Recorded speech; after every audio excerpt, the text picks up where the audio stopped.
Fico pensando se há 30 anos, né, o Luciano de 30 anos atrás, ouvindo ele cantar Fale com Deus, ele vai ajudar você. O que aquele Luciano entendia? Qual é a diferença da sua compreensão hoje para esse mesmo verso? Eu nem cantaria isso, né? Poderia até ouvir, mas não cantaria. Porque eu não tinha esse entendimento que eu poderia falar com o Senhor. Mas o entendimento da fé de outras pessoas na minha vida já existia, que era principalmente a fé da minha mãe. Muita gente espera de uma conversão um momento assim de epifania, um momento, né? Um arrebatamento. E eu tenho a impressão que com você foi um amadurecimento, foi um processo mais longo em etapas. Foi assim? A conversão em si, o momento em si, daquela tarde do dia 11 de junho de 2020, foi como se fosse um arrebatamento mesmo. Você lembra o dia exato? E a hora. Lembro do dia, da hora, e não consigo ainda falar da sensação. Pode ser em qualquer conversa que eu tiver, eu não consigo, eu tenho que segurar um pouco, porque não se explica. E aquele exato momento, qual é a ligação dele com aquele momento da fazenda, 20 anos antes, aquele pedido de sua mãe? A semente está lá? Está lá, com certeza. Até mesmo antes, né? A semente está quando eu estava no ventre da minha mãe, no ventre abençoado da minha mãe. Por que eu digo isso? Porque quando nós éramos criança, mesmo sem a doutrina bíblica, né, o ensinamento bíblico, mas a gente tinha contato com a igreja, a gente tinha contato, minha irmã me levava para a igreja. E quando, no ano 2000, eu e o Zezé tínhamos gravado, em 1999, um louvor chamado Vai Dar Tudo Certo. Vai dar tudo certo, vai dar tudo certo, se a gente colocar a nossa fé, vai dar tudo certo. E aí, por causa desse louvor, eu acredito que seja por causa desse louvor, na fazenda, no ano 2000, estava eu, minha mulher, na época minha namorada, e minha irmã e minha mãe. E a gente louvando, minha mãe louvando, e ela falou assim para mim: filho, um dia você grava um CD só de louvores? Falei, claro, mãe. Mas era um claro para a mãe, mas não era um claro para mim. Mas Jesus, Deus, já tinha esse propósito comigo. Não é que ele ouviu, ele colocou aquilo na boca da minha mãe e passou a colocar aquilo no meu coração sem eu mesmo saber enxergar aquilo. Então foi esse processo que foi amadurecendo até você chegar a esse álbum. Sem eu saber. Sem eu saber. Porque a minha fé era uma fé nos outros, na fé de outras pessoas, né? Naquela época eu namorava com a Fal e ela já era crente. O meu encontro com a Fal foi um propósito de Deus, porque a minha mãe já falava que eu ia casar com uma pessoa da igreja. Então, assim, são várias histórias com Jesus. Mamãe sabia tudo também, não era só o papai Francisco, não, hein? A minha história de conversão tem muito a ver com 3 mulheres, que é a minha mãe, a minha irmã Marlene e a minha esposa Flávia. Deu tempo de seu pai ouvir a Te Entrego? Sim. Ele ouviu o álbum? O que ele comentou? Qual foi a reação dele? Meu pai, quando eu gravei em 2020, foi um rolo compressor, assim. Veio a minha conversão em junho e houve ali em junho um despertar, vamos dizer assim, principalmente para alguns louvores do passado que eu não sabia como que veio parar na minha cabeça. Meu pai veio a falecer em novembro daquele ano. Como eu disse para você, foi um rolo compressor. Eu senti a necessidade de gravar os louvores, busquei os louvores e fiz o projeto A Te Entrego. E tive o privilégio de mostrar para o meu pai. Mas meu pai só ouviu, né? Ele não chegou a assistir nada além de um clipe que eu tinha gravado. Porque uma semana antes do falecimento do meu pai, eu estava com ele lá, em Goiânia. Uma pergunta que muita gente deve estar querendo fazer. Seja sincero. Pela memória de São Francisco, pelo amor de Deus. A dupla, Zezé de Camargo e Luciano, é só uma pausa ou o freio de mão está puxado e não anda mais? Não, continua firme. É só uma estacionadazinha assim? Antes de tudo, o meu trabalho com meu irmão, a dupla Zezé de Camargo e Luciano, foi sempre muito abençoada. Então, eu não tenho Tanto eu, nem meu irmão, pretensão nenhuma de parar com a dupla. Não temos pretensão nenhuma disso. Claro, eu tenho meu projeto, ele tem o dele e a gente Ele vai curtiu continuar. o disco? Ele deu opiniões técnicas assim? Não, Bial, porque muita gente acha que foi planejado o meu álbum. Não foi. Foi muito rápido. Eu não contei pra ninguém. A única pessoa que sabia do projeto era a minha esposa e o meu produtor. Aí, ligando pra Arleide, minha assessora, tava faltando assim, tipo, 5 mixagens de música. Isso foi em outubro.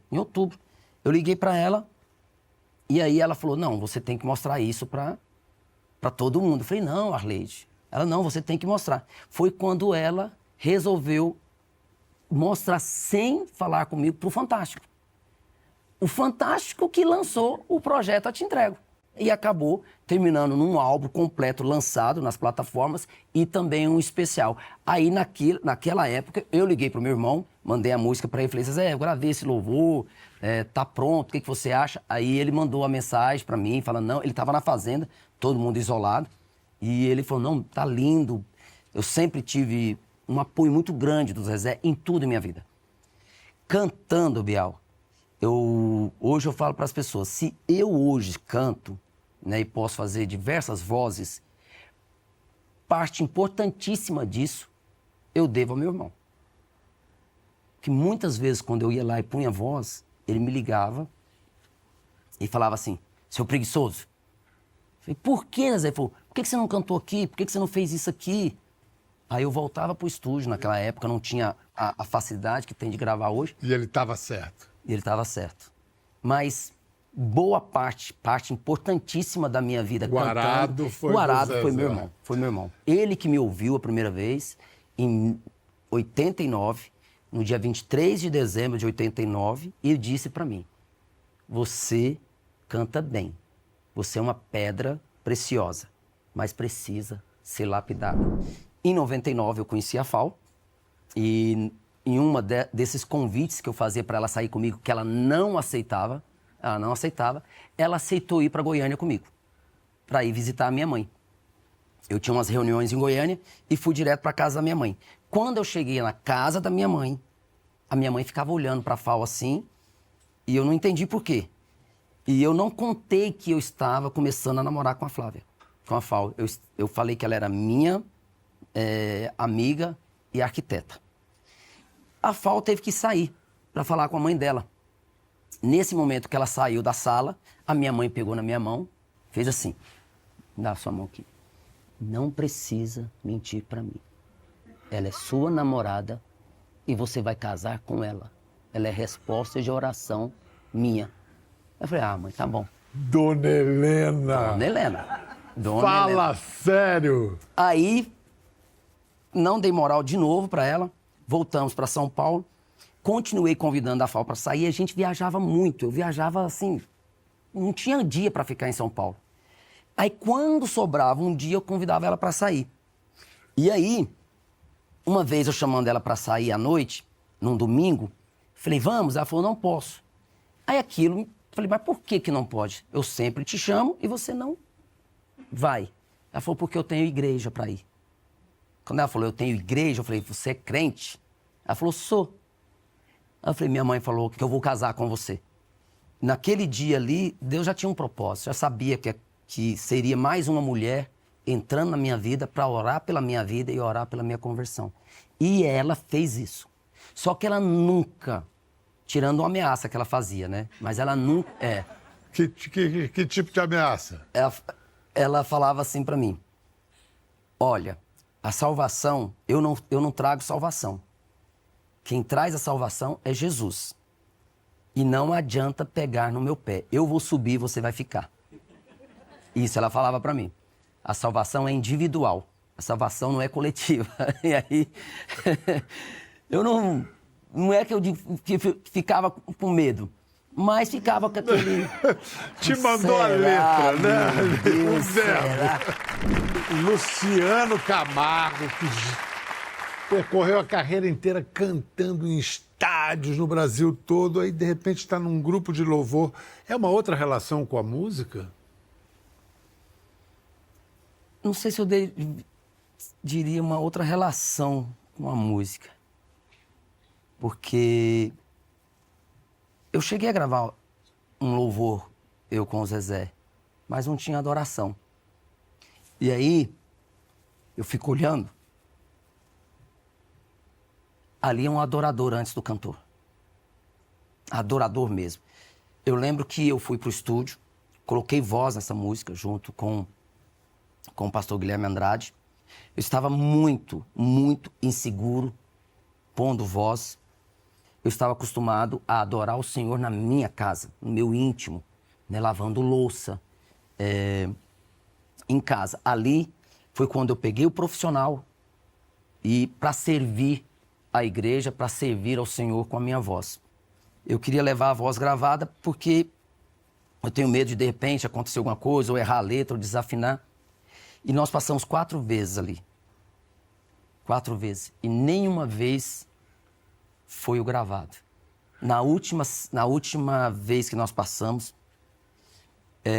eu me deixei. Tanto que no final eu choro. Porque eu fiquei segurando.